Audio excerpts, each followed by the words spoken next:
Nous sommes 6. Mathieu et Ségolène, Thaïs, Artus, Titouan et Maya. Voyager tous ensemble, c'était un défi. Une envie de sortir de notre quotidien avec nos enfants. Quand nous sommes partis, nous imaginions des randonnées, des coins perdus et des rencontres, plein de rencontres. L'aventure, quoi. Alors ça, c'était le rêve. Parce que dans la réalité, l'aventure à 6, ça se prépare. Les sacs doivent être légers, mais contenir tout le nécessaire. Le chaud, le froid, la pluie, les jeux, les bonnes chaussures et bien sûr la pharmacie. Après des mois de préparation et 47 vaccins, nous voilà tous partis, chacun un sac sur le dos, direction Thaïlande, Laos, Cambodge et Bali pour 3 mois. Qui dit voyage dit peur. Et il y en avait. Les tsunamis, les ouragans, la dengue, la rage, la peur panique des chiens et des araignées. Bref, on travaille sur tout ça et puis on part.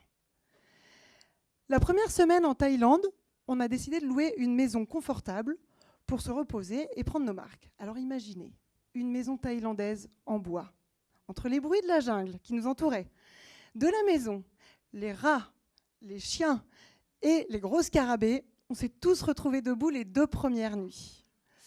C'est aussi cette semaine-là que je me suis retrouvée toute seule, avec les 4 enfants, sur un chemin cerné de chiens qui nous aboyaient dessus. Aucun de nous n'envisageant de rentrer à pied par le même chemin, on a sonné chez des gens qui nous ont gentiment ramenés en voiture. On voulait de l'aventure, ben là on a été servis. Le premier mois en Thaïlande, on a fait tout ce qu'il fallait faire.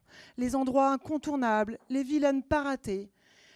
On a fait tout ça et bilan, on a été piétinés par des hordes de touristes chinois. On a lutté pour tenir un programme et puis finalement on a fait assez peu de rencontres. C'était le mois de la mise en route familiale.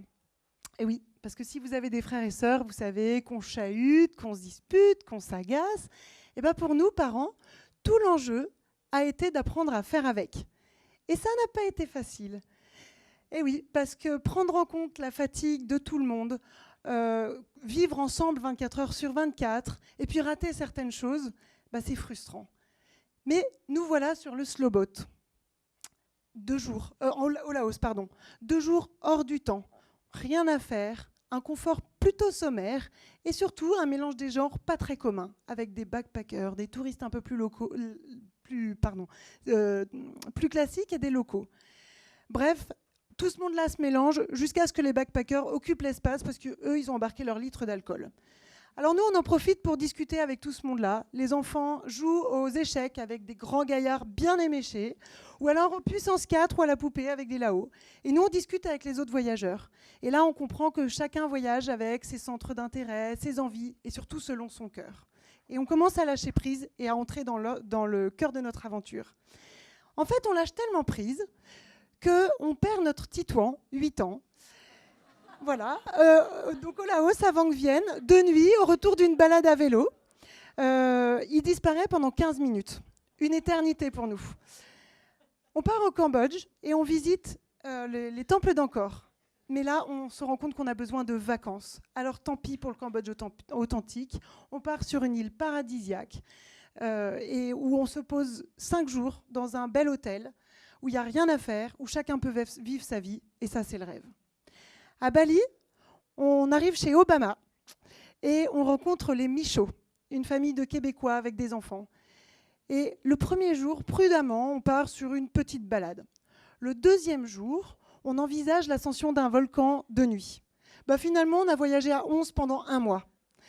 Avec eux, on a vécu la vraie aventure. Une éruption volcanique, un tremblement de terre et une mer tellement agitée que le ferry s'est arrêté au bout de 4 heures de traversée, juste avant l'arrivée.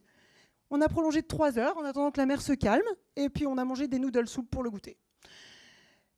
Le jour où on se quitte, on reprend le bateau, et en guide de débarcadère, on arrive sur une barge.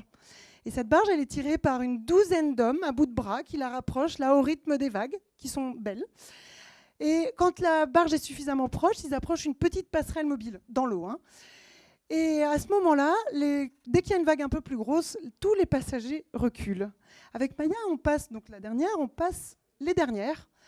Et on écope d'une belle vague. Maya est attrapée au vol par les hommes. Moi, j'ai de l'eau jusqu'à la taille. L'adrénaline est à son comble. Autant vous dire que depuis, on apprécie beaucoup les normes de sécurité européennes.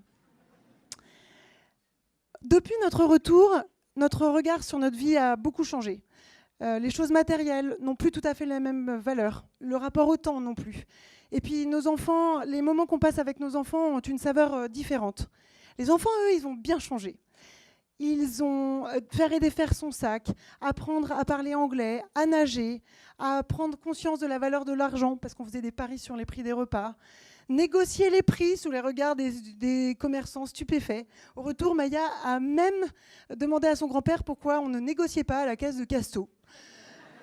Changer leur rapport aux adultes aussi. Les garçons, on les a vus discuter avec un touriste anglais adulte, donc le plus naturel du monde, sur son voyage. Et puis finalement, on imagine très bien Artus et Maya en backpacker. Thaïs, elle voudrait monter un hôtel, mais de luxe. Et puis Titouan, il a très envie de découvrir la Grande Muraille de Chine. Bref, la graine de l'aventure est semée et la relève semble bien assurée.